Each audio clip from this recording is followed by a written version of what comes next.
নমস্কার বন্ধুরা। তো চারিদিকে প্রচণ্ড বৃষ্টি হচ্ছে। তো আমরা গেছিলাম নদীর জল দেখতে।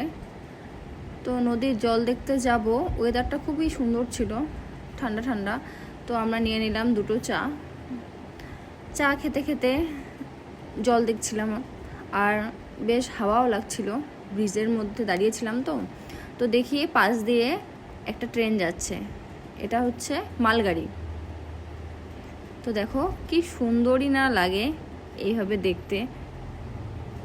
আমরা দাঁড়িয়েছিলাম ব্রিজে, এটা দিয়ে বাস, মোটরসাইকেল যাওয়া আসা করে, আর অন্যদিকে ট্রেন যায় আর কি।